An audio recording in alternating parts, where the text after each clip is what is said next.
Hi guys, nice place here. You see the little pond? It's actually frozen already. The temperature is about 0 degrees. It is 4 o'clock in the afternoon. I got about 2-3 hours of daylight left. So time to set up a camp. Maybe not the best campsite right now. I mean, this is open. There is some water there. There might be some fog. But yeah, it's really nice. I don't really want to be in the dense forest right now. I need some space. Most of the snow from last week is gone. It hasn't been snowing since, but you still see some snow here and there. But on the other hand, it got colder in the night. It's about 10 degrees, between 10 and 6 degrees Celsius below zero. And that's why I have all this stuff with me. I wanted to use my hammock today and sleep in my hammock, but yeah, sleeping in a hammock with 10 degrees minus, that's no fun. So I have a good sleeping bag with me and an underblanket, which is interesting. You don't see them so often, so I can show you how to use an underblanket with a hammock. It quite extends the time that you can use your hammock. Yeah, let's get cracking. I have to set it up.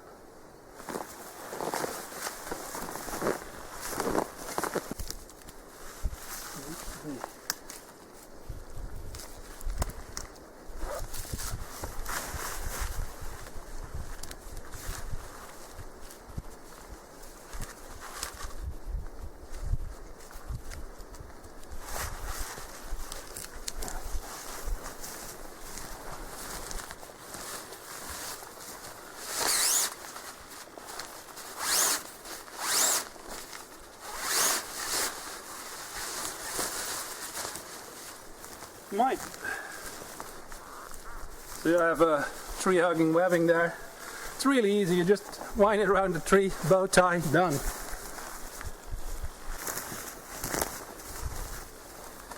So I'm making 2 sticks. They are for spreader bars for the mozzie net. Don't really need a mosquito net right now, but strangely enough, it actually keeps the inside of the hammock quite a lot warmer. It prevents the air from moving there, so when in the middle of the night you open that and put your hand out, you notice it's much colder outside. So don't ignore the mozzie net if you have one, just because it's cold and there is no mosquitoes.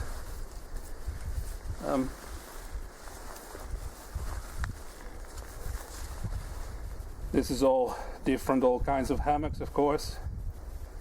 This is a DD hammock. That's the one that we use and sell.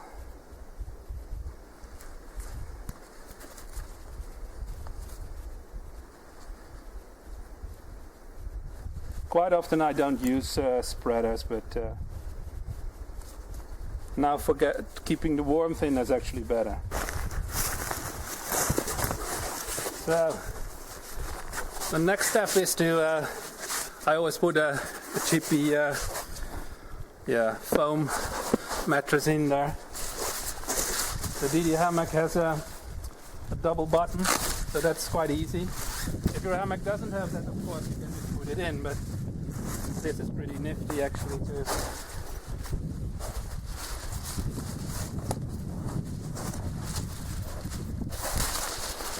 To have this double button.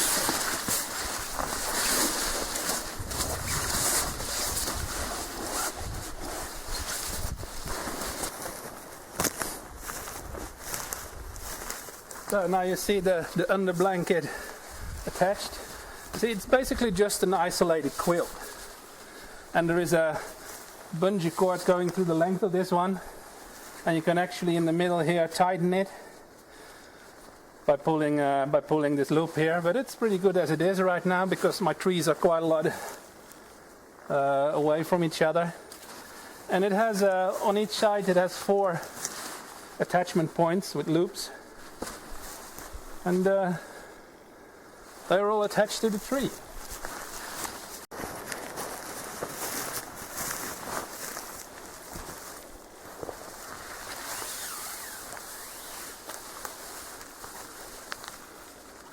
Well, there you have it. That's my setup for tonight. And I hope this works nice because it's going to be cold. But I also have my sleeping bag. This is absolutely the best sleeping bag I've ever owned. It's a Carinthia DEFENCE 4. It's comfort to -15 and extreme to -38. And you can combine it with my other bag, which is a Troop and also from Carinthia, and then it gets really extreme. It's like comfort to -38. So this will keep me warm tonight. It's now almost 7. So we'll go and get some twigs and stuff and make just a little fire in my Crusader and make some food there, I think. Yeah. I just walked around here, and if you go past that you will get to the large lake system, and the sunset there was magnificent, really. But yeah, this is pretty cool too. So I will make some food here.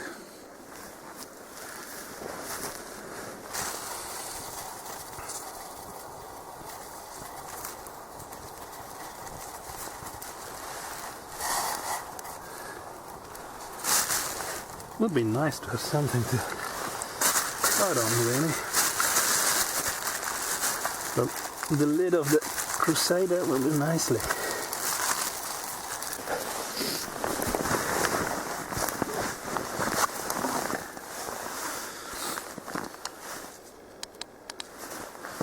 So, well guys, my dinner is great. Nice pieces of pork and beans. It's always good to have a bit of fat in the evening when you're about to sleep in a cold night. It's, so to speak, fueling the fire. You don't need fast carbs and so on. You need the slow energy of fat. Because it's not the sleeping bag that keeps you warm. It's yourself that keeps you warm. So you have to be able to produce that warmth. There's a large moon coming up over there. I think in an hour or two there will be a huge, almost full moon. But I'm going to have my dinner here, prepare a few things for the night and for the morning, tidy up a bit, and then I will get back to you when I'm snugged up in my hammock and tell you about how it feels with the under blanket. Well guys, welcome into my little nest here. When I'm in a hammock, I tend to use always a sleeping bag that is rated a bit colder, because I know it's quite a few degrees less comfortable in a hammock, really. So, but I'm sure I will not be cold tonight. And then with the under blanket, I already feel the difference. Normally, it's just a slightly bit more cooler on the back. But with this, yeah, it feels like lying in my own bed. Really nice. So, yeah, with that, I'm done for today, and see you all back tomorrow morning. Good morning, guys. Great morning it is. Look at the view. Sun on this frozen pond. Tonight it was -8. And I didn't notice it at all. The under blanket is actually great. I've never had it so warm in a hammock. Combination of a good sleeping bag, the foam mattress, and then the under blanket. I think you can camp like this to certainly -20 degrees Celsius, no problem. Yeah, yesterday I said I was going to do something with navigation. And I was also thinking that if you're in an area camping and you don't know the area, one of the biggest dangers, I think, is losing your camp. So one of the things that you have to really put into your mind is, if you wander away from your stuff, you must have some basic survival gear with you. You always have your knife and maybe 1 or 2 ways of making fire, because especially in forests you are lost without, in a blink's eye. And if all your stuff, your gear is at your camp and you just went out in the woods to look around and have nothing with you, that's a bad situation.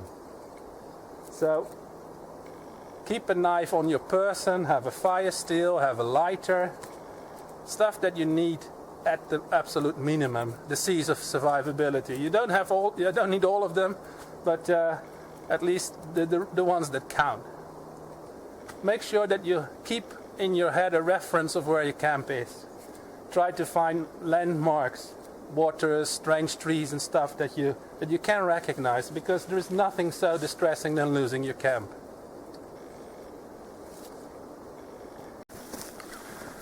So, I have determined that my course is 250 degrees. That's almost west, because I want to get to the big lake system straightly, the shortest way there. Now, this little pond is in the way, but you see this little tree there? This one?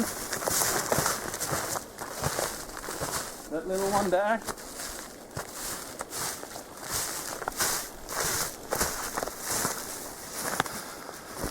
That one is exactly on my course, but it is way too small. So I'm going to make it slightly more clear with some debris, and then I'm going to walk around. And then we meet on the other end. Because what I have to do is align myself again with my course, and I will be using that little tree. Now we're on the other side. And to be honest, I have been back. The cross that I made on that tree was exactly in the shadow, and it was too small. So I looked at 2 other things. I put a larger branch up a tree that was also on my course, and I looked at a dead tree that I can find. It's really nice to have something big, and also to have a binoculars or something to find your point again. So now I have my point again in sight, and I'm vaguely somewhere on my course, but that's not precise yet. But first I will show you the point. It was again a branch that I crossed.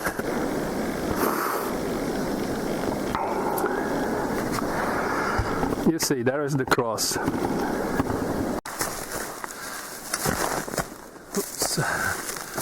So for me to get back on course now, I knew it was 250 degrees. That is the bearing that I need to follow. But now I'm looking back at that cross there, and I need to know, well, what kind of bearing should that one have? Well, that's quite easy. To keep on the line, you have to subtract 180 degrees from that. So 250 minus 180, that will be 170, right? Right on the money here. Alright, so from this position to that cross is exactly 70 degrees. Now, for those that really listen, you heard me probably say I said 170. Well, that's a common mistake, of course, that you make a calculation error. But that is really bad in a navigation situation. So I will show you how to do that without calculating, of course. So if you had your course on 250, what it is now, so that means that if you would follow that course, you would keep your compass like this. Like that. So if you now have to find the bearing that is 108 degrees less, that is of course exactly the other way around.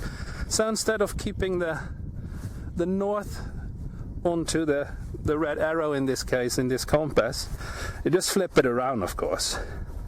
You will keep the south on that one, and that means that we've now flipped around. So without calculating, you can at least check. It might not be the most accurate way just to flipping it around, but at least you have a good check and then you see weigh 170. That's not okay. It should have been 70. So anyways, we now have this point. I'm exactly on a straight line here.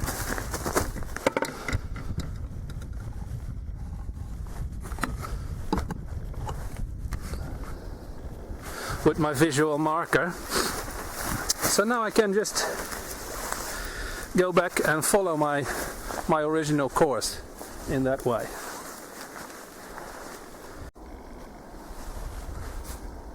So, and talking about checking stuff, it is always a good idea, of course, if you have a destination or a point, that you also have some notion of the distance that you're traveling. In this case, when I put my 250 degrees course on this map from the known point that I am right there, I can see on this little slide rule here that it's exactly 2 millimeters, and that actually means that it's, in this case, well, it's not millimeters really. This scale was made on the scale of the map.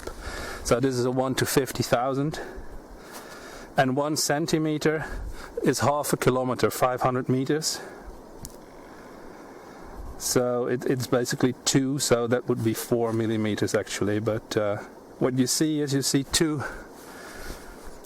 little lines on the ruler, and that means 200 meters exact. So from this point to where I want to be, which is at the shore of that big lake there, is 200 meters.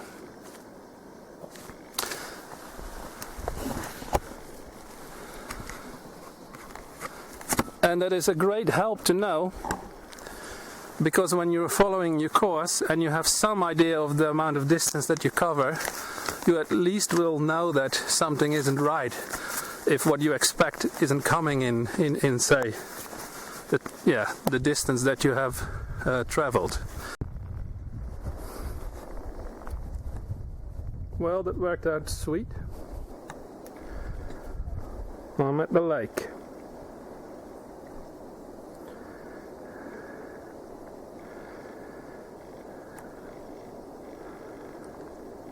Even on this lake, ice is already forming. Won't take long for this to freeze over. And this is, I used the base count beads to get my distance, and I need about 11 steps for 10 meters. So this reads actually 180. You see, it's 80 here and 100 there. And yeah, it's about 20 meters towards the actual shore there. So that worked fine.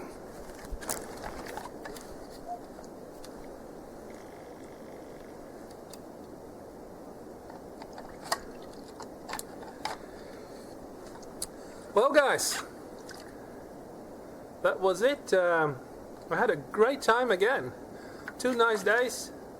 A great night in a modern shelter with modern equipment, and well, that worked fantastic, I have to say. The underquilt, that makes it all possible to go camp in this weather. Well, without resorting to all kinds of other techniques, of course, but just using a hammock with an underquilt in a simple way. It extends your season into the winter, basically, for me. With that sleeping bag, I can sleep -20, -25 with the underquilt in a hammock. Of course, it must not be a lot of wind. If there is a lot of wind, I think that will be different, but and did some fun navigation stuff. It's all pretty obvious.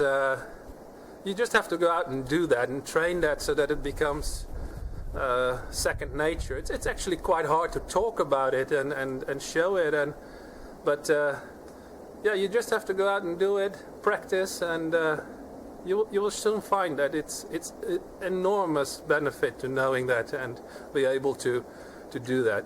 It makes you feel very secure. So guys, see you in the next film.